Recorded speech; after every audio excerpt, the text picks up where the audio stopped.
Good afternoon and welcome to NCIA's Industry Essentials Educational Webinar Series, our premier digital educational platform featuring a variety of interactive programs to provide you timely, engaging, and essential education when and where your team needs it most.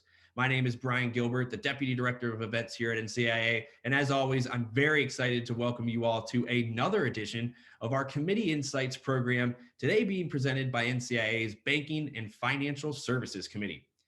Before we get started, a thank you and notes to our guests who are joining us for the live stream on our Facebook.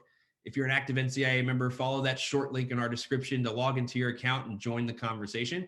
If you're not an active NCIA member, follow the Join Now link to activate your membership or the Register Now link to purchase a discounted pass so you don't miss out on all this invaluable interactive programming today.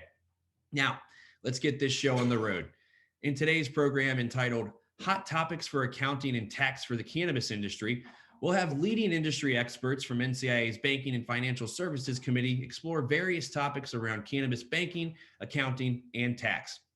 I know our audience is eager to participate in this discussion and get questions answered as it relates to 280E and other cannabis state and local tax considerations. So let's not waste any more time.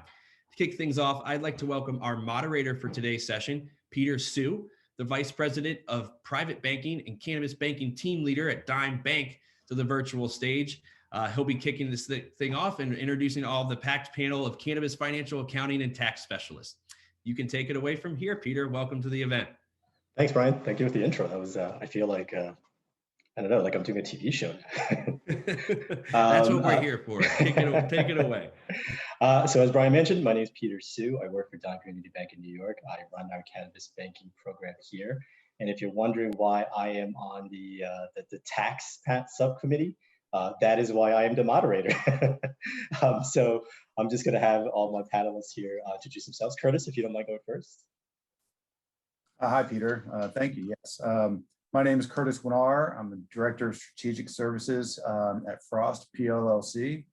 I've been working in accounting and consulting for the cannabis industry since late 2011, starting my work out of Colorado. Still work in Colorado with some clients that grew into some of the largest clients there. Probably in 2013, I started helping other clients in other states that were coming online. And so I've got some good experience and seen a lot of different things, and I'm glad to be here. So thank you. Thanks, Curtis. Naomi? Hi, I'm Naomi Granger, and I'm the founder of the National Association of Cannabis Accounting and Tax Professionals. And that's where the experts go to talk all things accounting and tax for cannabis. And we are the body that is regulating and standardizing accounting in this industry. We're working directly with the IRS and other experts, insurance providers, bankers, to make sure that we have all the information that we need to service our clients. I also do service cannabis clients. I have a multi-state operator that I work with, as well as a large cultivator. And I've been in the cannabis space for about 4 years now. That's very cool. Keyston. Well, thank you, Peter. Curtis, Naomi, always good to see you.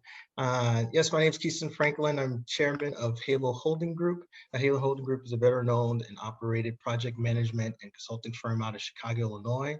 I've worked in tax and insurance for the past decade, and then recently entered into the cannabis space in 2019, where I'm principal officer for the Doobie Room, as well as for Veteran Herbal Greens, and that's a veteran-owned and operated cannabis space. So very happy to be here and to learn and share our knowledge today. Very cool. Thank you, guys. So let's jump right in. I'll start with the softball question. Naomi, who came up with the title for this, and is it a clickbait? Oh, you came up with the title. It's not clickbait, though. This is all the hot stuff that's going on. All right. So Curtis, what are some hot topics we're gonna cover today?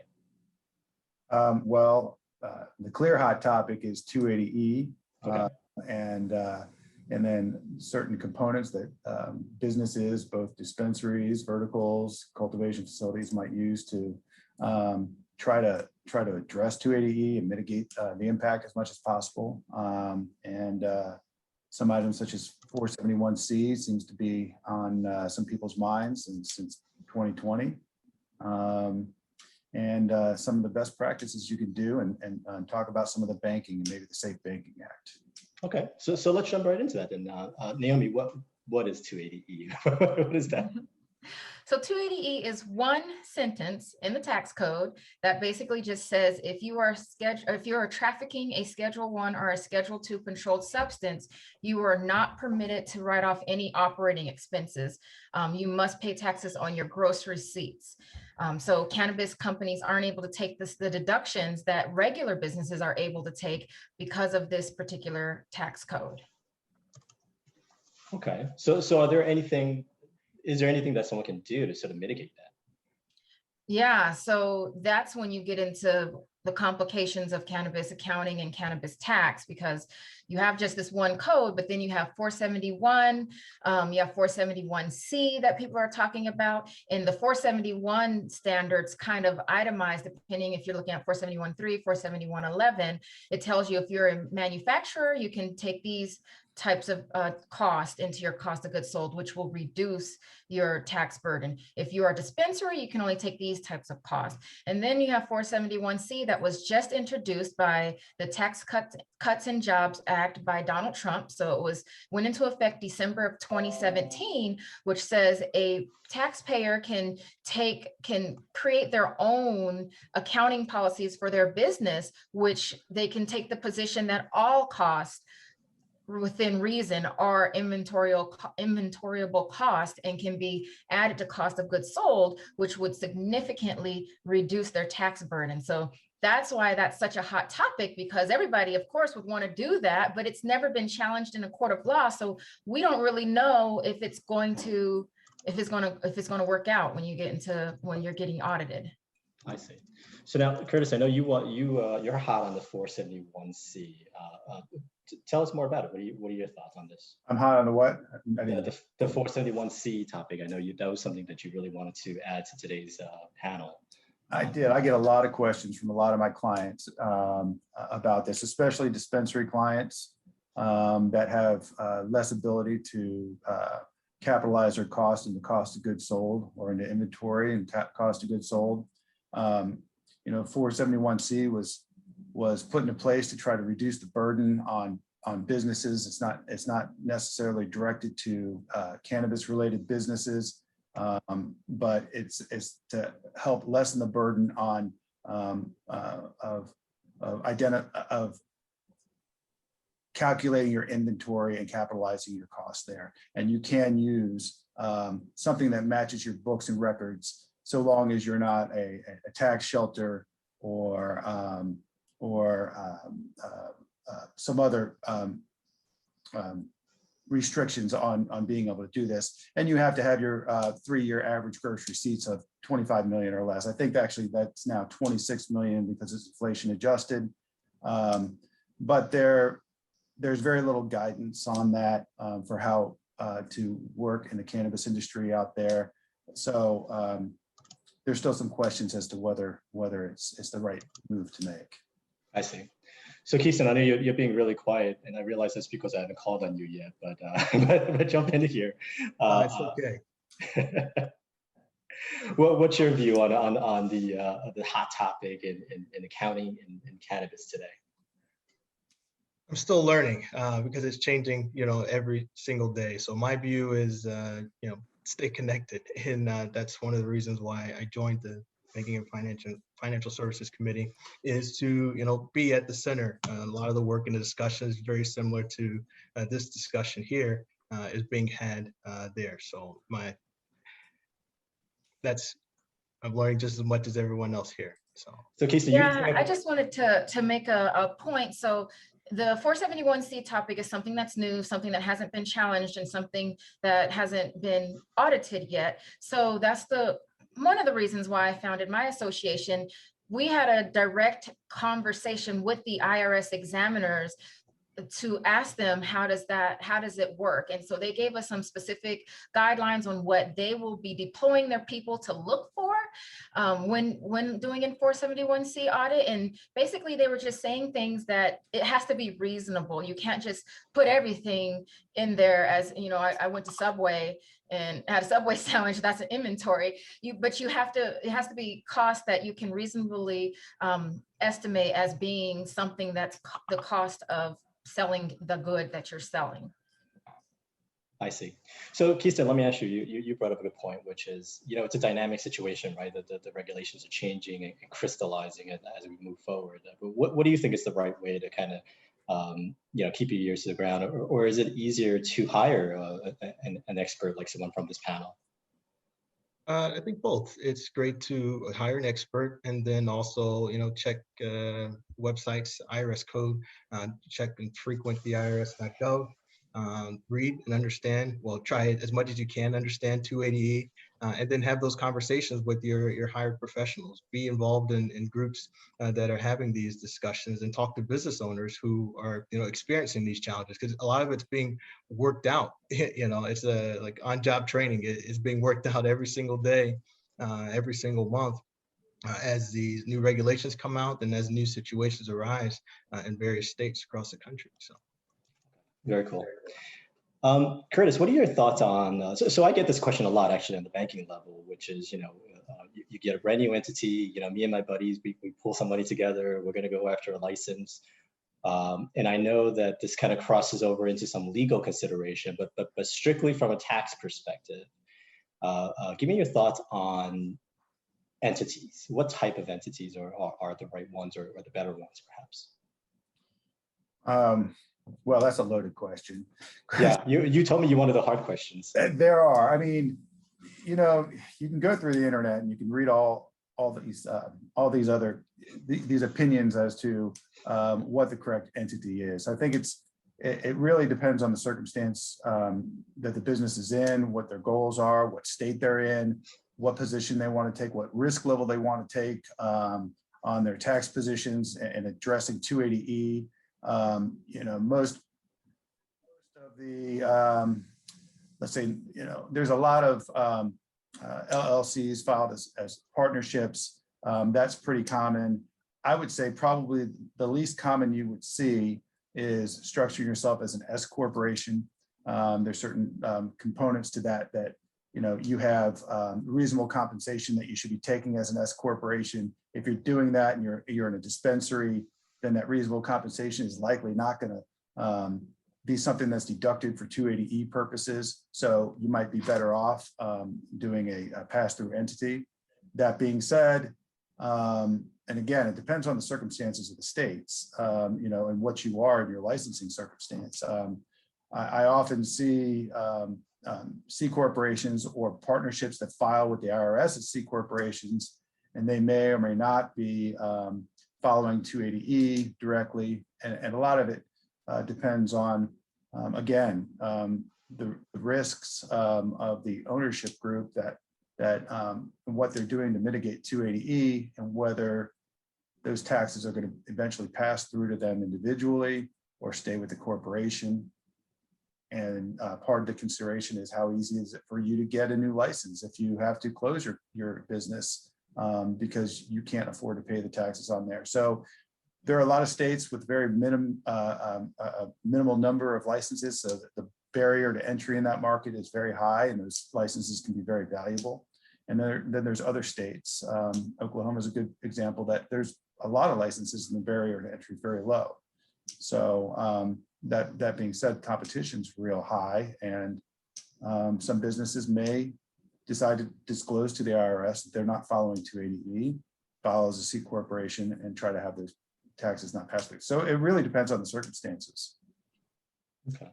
Yeah, and I just want to add to that, what we recommend, and I know Curtis's firm has tax attorneys, but we recommend that you are in the room with both your attorney and your tax preparer and your accountant if you can have all three of them when you're trying to determine what your legal entity should be, because the goal, what the attorney is looking for, they may not understand the tax implications, and what the tax person knows, they may not know the legalese of that. So you need them both together, and then you guys all need to come to one accord. And like Curtis says, it just depends on your goals and what you want to do. If you want to sell this thing down the road, or if you want to hold on to it, if you have 10 business partners, or if it's just you, there's so many factors that you have to consider when you're trying to figure out what your legal entity structure is. And then you also need to understand that there's not a magic bullet. Everybody's like, just give it to me. Just what is it? What's the legal entity structure? That's not going to just there's no right one, and having the right one is not going to solve all your problems if you are not operating properly in that legal entity form, because the IRS does not care what legal entity you have in place. They look at substance over form. And if you are operating like a sole proprietor, but you have a C corporation, you're not doing the proper accounting and the proper protocols, they're not going to honor that C corporation to protect you, to protect your business, to protect your personal assets. That's a very good point, Naomi. That's very cool. Okay. Let me ask you all a very dumb question. Okay. So it looks like we're headed towards, some form of legalization, right? It seems that way. What's going to happen when that happens?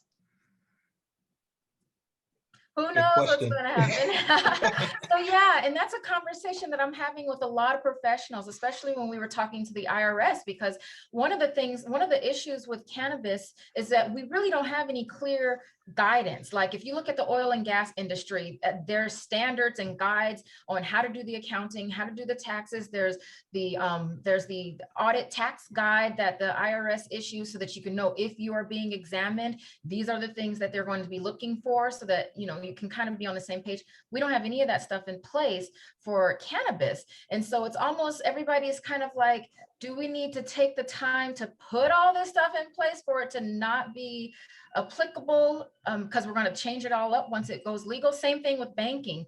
So because there's no interstate commerce, banks have to do a huge undertaking to make sure that they have all the compliance things in place that's necessary in order to bank cannabis companies.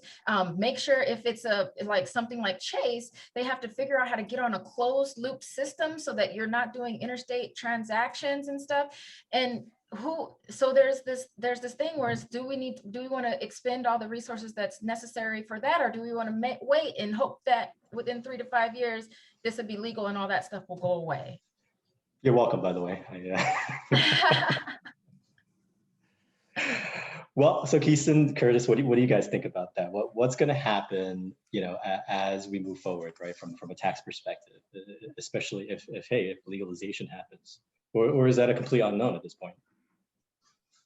Keyston, would you like to go first, or would you like me to jump in? Sure. Well, I'd say it's kind of an unknown. That's just me, but yes, go ahead, Curtis. I mean, I would agree. We don't really know where it's going to go, and the conversations I hear out there a lot of the times is it's going to become federally, legal, and a lot of people feel like the floodgates are going to just open. It's always going to be a very highly regulated industry.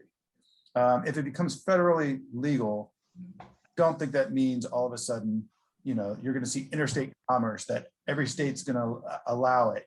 I think if it becomes federally legal, you're still going to have states that don't allow it. It's going to be a little bit slow to get there. I think for tax purposes, for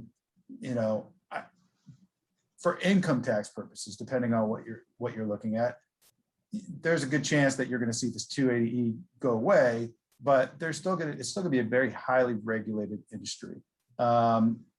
There may be an additional tax put on there, a burden on there from the federal government side, because, why not, at least right now? But you're going to have decades of regulation and change and how this works out. And I don't think the floodgate's going to open with that happening. And I think it's going to be, an interesting time to see what happens and see how some states will start allowing some interstate commerce. But there's a lot of states that they're going to want to protect what they've got in their market for a while and protect the investors that were in there for a while. So Curtis, I got you talking already. I hear everything is more expensive in cannabis. Is that true in taxes as well? Well, I guess I would say in this, there's more complex issues you're dealing with. So He's tap dancing. you know, the forefront of it, it can be. So a lot of times I'll have clients that come to me and they have their own tax professionals that they prefer to use.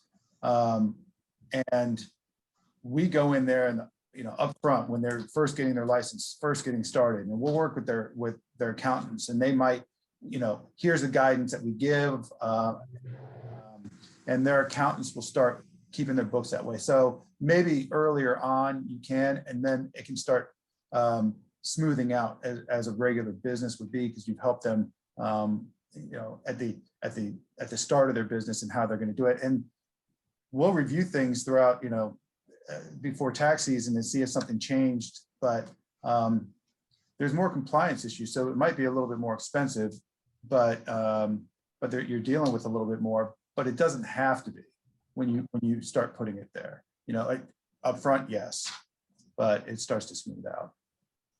Yeah, I think Curtis, you were answering the question as far as your fees, but I think were you asking our taxes more?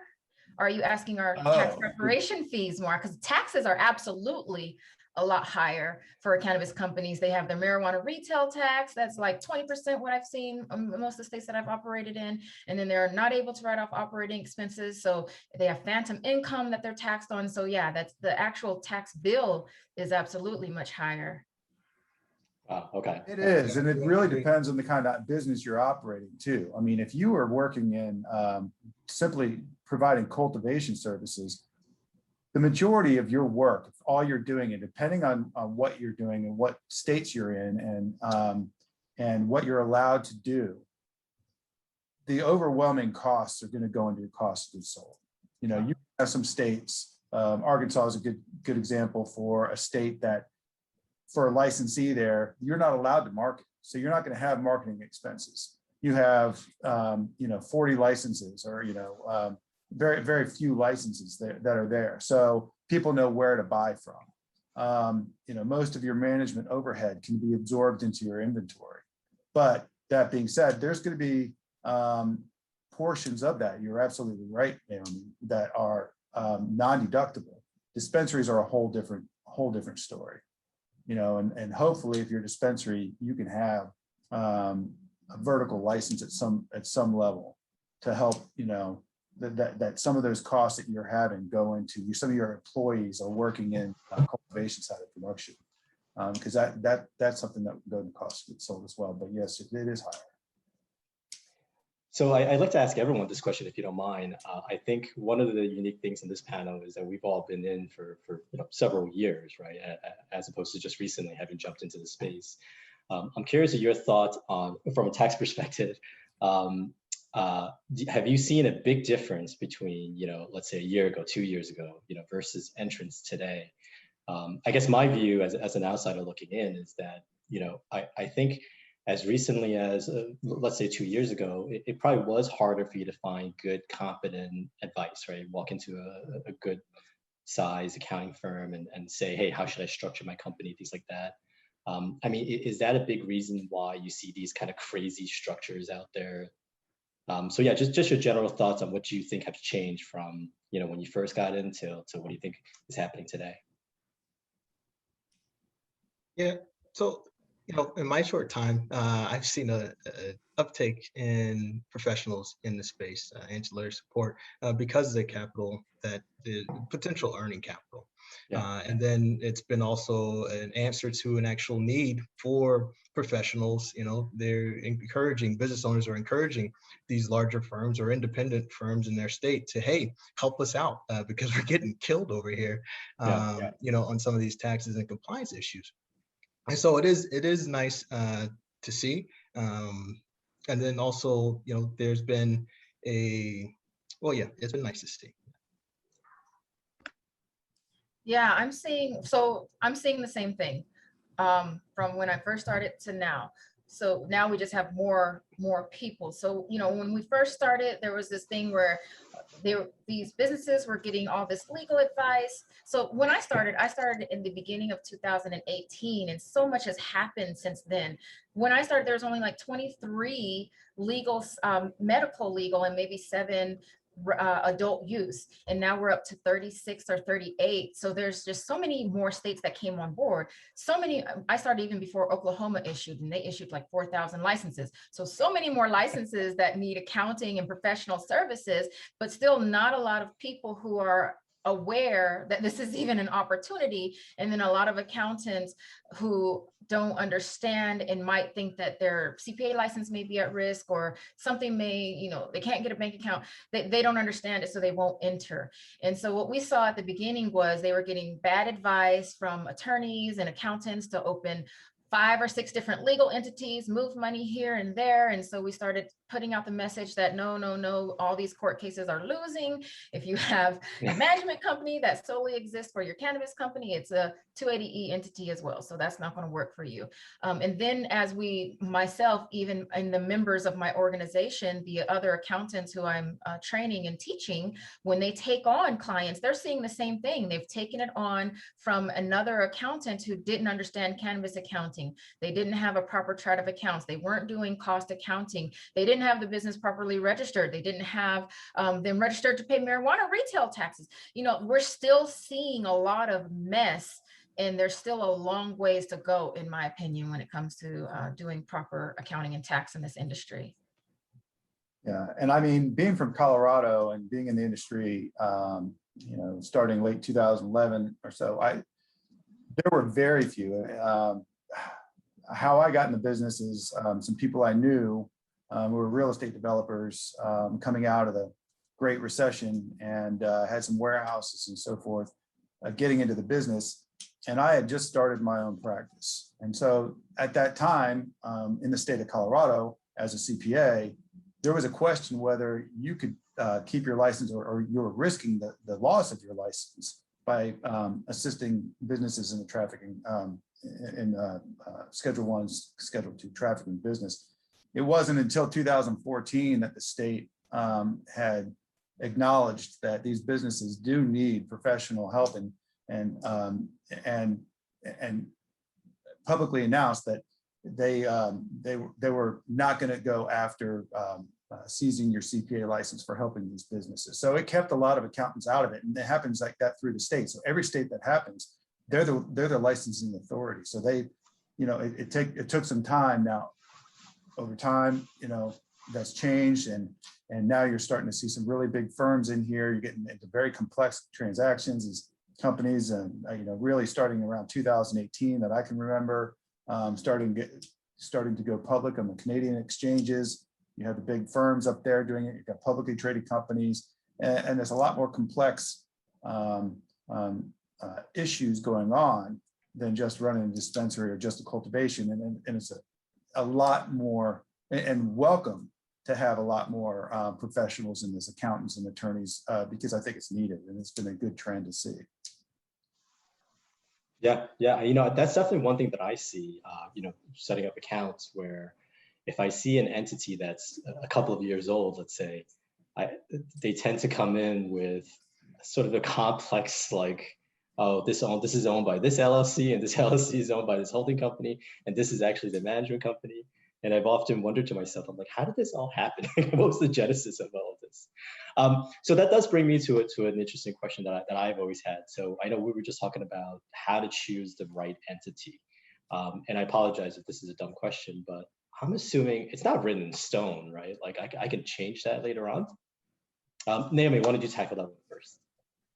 Yeah, I can tackle it briefly, but my background is not taxes, so Curtis would be the best person. But I do know you can change. There's certain caveats though. So if you're a C corporation, or if you're an LLC and you want to be taxed as a C corporation, I think you have to do that for 5 years before you can make a change. And so there's nuances to everything, but Curtis might be better at that. Yeah, there are nuances. Now you can elect to file your taxes if you're an LLC as a C corporation. And so for federal tax purposes, it meets that burden without changing what your legal structure is. So, that's something to consider as well. Oh, but I guess what I mean is, how much thought do I really need to put into, am I forming myself as an LLC, as an LLP, as a corporation? Is that something that I'm assuming that that's not written in stone, that later on, if I decide, oh, I chose a bad route, I can change that or no? Certainly, you can change it. It becomes more expensive. I would get an attorney involved. It happens all the time. But again, it's, if you can really lay out what your goals are early on, of what your plans are for your business, if you plan to grow, if you'd like to grow into multiple states, if you'd like to bring on new partners at different times, that's certainly helpful. Certainly as an LLC, taxed as a partnership or anything like that, an LLC is the most flexible structure that you can have, whether you're having additional investors or not. And then C corporation, there's a lot more you have to do to keep maintaining that status. So you can certainly change it, but there is some costs and some headaches to it too. Okay, understood. So let's tackle some Q&As. It looks like we have one here. It says, Mark Gibbons, any insight on the deductibility of excess taxes on wholesale prices for growers? Curtis, this sounds like your bailiwick. In the circumstances, if you're paying, it really is a pass-through item, so it's not a deductibility item so much as you're collecting that taxes that you're going to put on your balance sheet as a liability that goes to a taxing authority that you're collecting from a buyer, or a buyer being a dispensary. So, that wouldn't be included in a gross sales typically. So that I would say, if I'm understanding the structure right and what you're doing on this excise tax, I would expect to not include that in your sales, and you're deducting that from anything there. It's not really an expense to you. Okay. All right. Let's do some final thoughts here. Keyston, what do you? Well, final thoughts would be, just echoing what Naomi and Curtis said is, when you're looking at your structure, and this is from experience when we got into cannabis, have your accountants and your attorneys in the same room. Have a very clear, laid out plan. Even if, you're looking at expanding to other states, if you're looking at increasing your activity in the state that you're in, just make sure your legal and accounting representatives and tax representatives are there to help you structure that. And then, when it comes to, some of the banking things, just look into your state and those operators that are there, in the state, because when you're, and Peter, look to Peter. But yes, Oh, me? Oh, yes. But no, there was something that was mentioned earlier about, the banking, and you're asking what happens when it goes federal. I do believe that credit unions, you'll see the credit unions get a little bit more traction. Just because of the flexibility in their states, they aren't crossing state lines and stuff like that. But for larger banks, institutions that work like your bank, Peter, they'll be a little bit different. But yeah, those are my final thoughts. Make sure you have your accountants and your attorneys in the same room. Clear laid out plan. Do a little bit of research yourself, and know your business. But yeah. Naomi? Okay, awesome. Yeah, so I also wanted to add to the comment about it going federally legal. I just didn't want to have a conversation.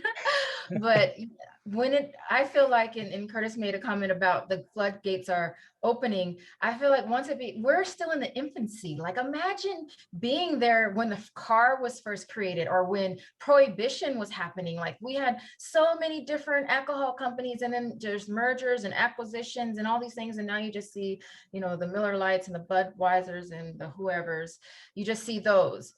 But with cannabis, it's the same thing. We have thousands and thousands of licenses. I don't know how many, if there's last time I checked, it was over 30,000 licenses in the country. And did you know it? No. Oh, I thought you were telling me the number. Yeah, there's hundreds, tens of thousands of licenses in the country. And then once it becomes federally legal, you're going to have these cosmetic companies who are going to want to merge and acquire cannabis companies to infuse their products with cannabis.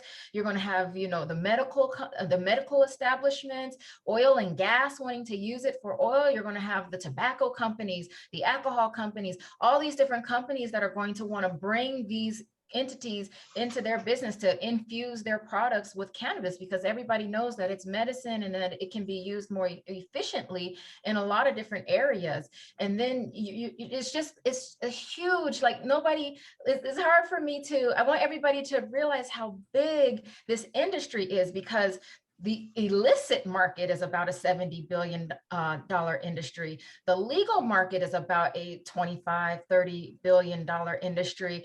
And then that's just the plant touching industry. Now you have to think about all the other opportunities that have opened. So think about when the car was first created.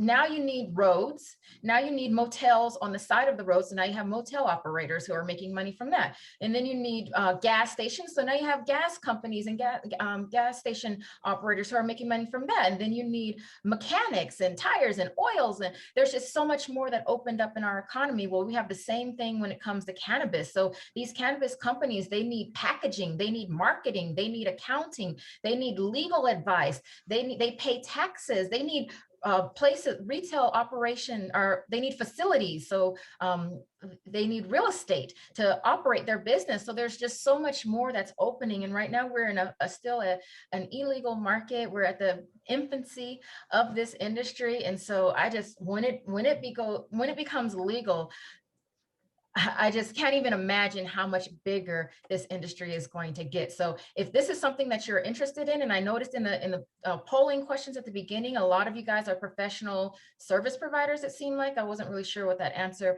meant, but most of you answered professional service providers. Look, get connected with organizations like this organization, NCIA. You can get connected with my organization if you're an accounting and tax professional, and stay connected so that you can be on the ground when this thing explodes and when this thing becomes a lot bigger than what it is now, when it's already one of the biggest industries in the country. Well said, Naomi. Curtis, I'm sorry, before you give your final thoughts, I apologize. We got a bunch more questions. Okay, let's see. Are hemp-derived delta-8 THC sales subject to 280E? Delta-8. Delta-8. You know, the Delta-8 is such a gray area right now. Technically, I don't believe it. I don't believe it is, because it's not defined there. Is it even legal? I believe it's defined in the FDA or the Farm Bill rules, which pulled hemp out of the Schedule I, Schedule II drugs. I could be wrong on that. Now, okay. I know that there's a lot of states that address the Delta-8 and treat that as a very similar Delta-9 product out there, and some states do not. I don't know the full answer to that, except for I do believe the USDA and the Farm Bill did not address Delta-8. I could be wrong. If somebody knows the answer to that, whether it's in the Farm Bill or it was addressed by the USDA, I'd be interested to know, because I have not looked that up. It's a good question. Yeah, I think it's technically in the gray area. Yeah. So Keyston, you're specifically excluded from this question, by the way. It says, can Naomi and Curtis address what a shared services agreement is? It's been one tool cannabis operations use to isolate costs that cannot qualify as cost of goods sold under 280E. So this sounds to me like the management company structure, and that's been used for, as long as I've been in here. I think we started using it in beginning around 2012 to try to get through that. Now, it has been addressed by the IRS. It came through the courts at the end of 2018, where I can't remember which case it is. Case, I believe, November 29th, 2018, that addressed the management company, and they treated it as a trafficking company at that time. Not only did did the IRS and the tax courts agree that it was a trafficking company but the IRS and the tax courts agreed that those costs that were excluded from the cannabis touching business to the management company right there. And again, this is a specific case. There could be some deviations to that, but they then added those non-deductible costs back to the plant touching company. They did not allow those deductions on the management company, and they imposed penalties and interest on both companies. So they doubled the amount of deductions that the company was trying to move from the company, and then they added interest and penalties on there. So it was a very, very stiff penalty on that. So I would say it's a risky, it's a pretty common structure, and I still see clients come to me with a management company, services company agreement, and as of 2018, any of my clients that ever used one of those structures, we stopped using them. I see. Okay. Yeah, was that Harborside you were referring to? I believe so. 2018 case? Yeah, so, and what we advise, I mean, that's the old strategy that people thought would work, and we've seen time and time again that it doesn't work in the court of law. So that's just, so first of all, it's complicated and expensive to set up all these management companies. You've got to have an attorney in place to write all the contracts and service agreements and whatever it is. You got to have your accountant. They're going to charge you per entity. So if you have 5 legal entities, they're doing accounting for 5 different businesses, and you have to pay for that. And then at the end of the day, you're going to be taxed doubly because they're taxing you for the money that you've transferred from here to there at the same rate. So we have not seen that to help our work in the long run. And we don't advise trying to play the shell game and move money around. Sometimes people open management companies because they can't get a bank account. That's one reason why I've seen that. But to open it to try to hide money to avoid taxes is not a good strategy for your business.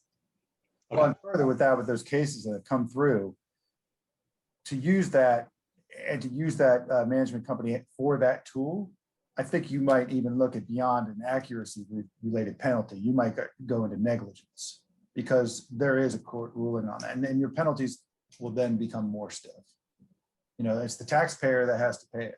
So, you know, again, you know, what's your level of risk and what do you want to see on that, right? Yeah, and Curtis makes a good point there too. Remember, the tax return is the responsibility of the taxpayer. So you can't just, you know, bury your head in the sand and say, I got an accountant, I'm not going to even look at it or worry about it or even understand it. You have to have some level of understanding of what your accountant is doing and make sure that you're comfortable with it, because it's going to fall on your shoulders at the end of the day if something's not being done properly.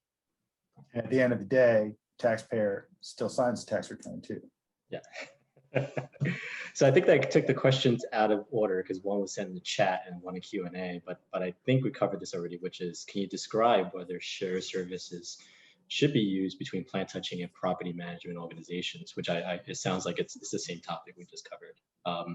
I mean, again, understanding that this is a tax panel, if the question is a tax question, it sounds like you're both agreeing that, you know, from a tax perspective, it's fairly useless. And again, it's a strategy out there. It depends on your risk tolerance and what you want to do. You know? Okay. Got it. Focus on 471C at this point. The legal entity structure thing is over. All right, so Curtis, I think we didn't get a chance. I didn't get a chance to get your closing thoughts. So if you don't mind. Oh, my closing thoughts. I don't really know what my closing thoughts are on this. I mean, I find the industry a very interesting, dynamic industry. My thoughts are, you know, I encourage those who want to get in the industry as a service provider or in the industry itself to do so if they like it, but to also know that it's an ever-changing, it's an evolving industry. Every year something new comes out. If you're looking at this from an accounting and tax perspective, I try to keep up with the court rulings that are coming out. Try to make sure that you're doing the best you can to advise your clients on strategies that are out there. I mean, again, I get a lot of clients that there's so much information on the internet. There's so much on these strategies, user management companies, all these things, and you know, what some people are saying about 471C and everything, to try to make sure that you're getting the most up-to-date information, because it is changing, it's dynamic, and every year we're going to see something, and I think we're going to see it for quite some time. But that's what makes it fun. Very cool. So Brian, let's throw it back to the NCIA folks. All right, perfect. Well, thank you so much, Peter, for leading such an insightful and thought-provoking session.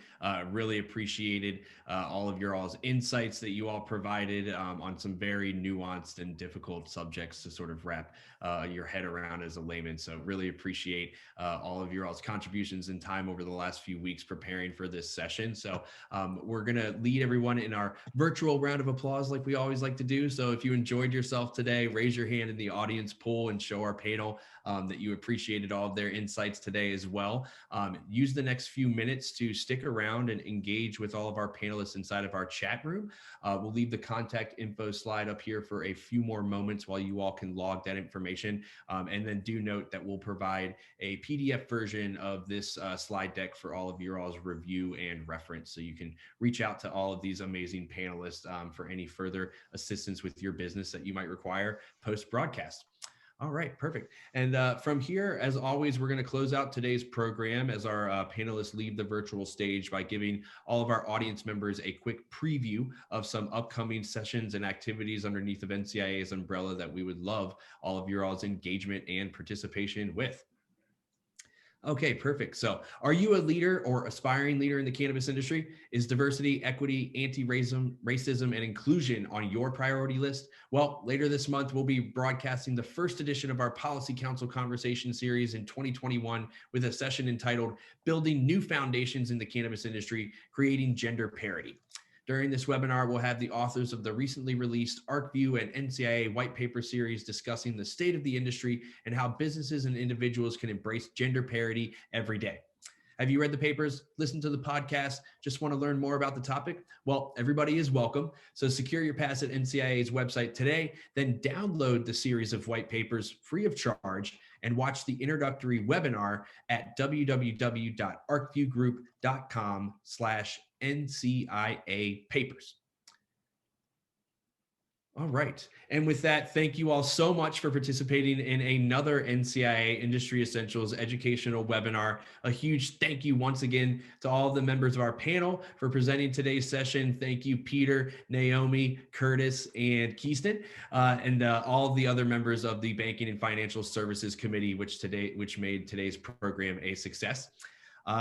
Please complete the attendee survey after leaving the meeting room to gain immediate access to our presentation file. And do note, like I mentioned at the top of the hour, that all NCIA members receive exclusive 30-day access to a formatted video recording of all of our Industry Essentials webinars, first posted in our members-only community, NCIA Connect. So stay on the lookout for that recording to be first posted there later this week. And then we'll be releasing to the public within a 30-day window to ensure that all of the NCIA members can engage with this invaluable content first.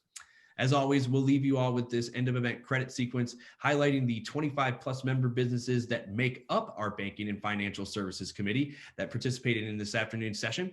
If you don't see your company included, that means you need to head to thecannabisindustry.org/join following today's session to join the movement for a responsible and equitable cannabis industry. Enjoy, and we'll see you all hopefully later this month for the next NCIA Industry Essentials educational webinar. Thanks so much. Thank you, Brian. Thank you, everyone.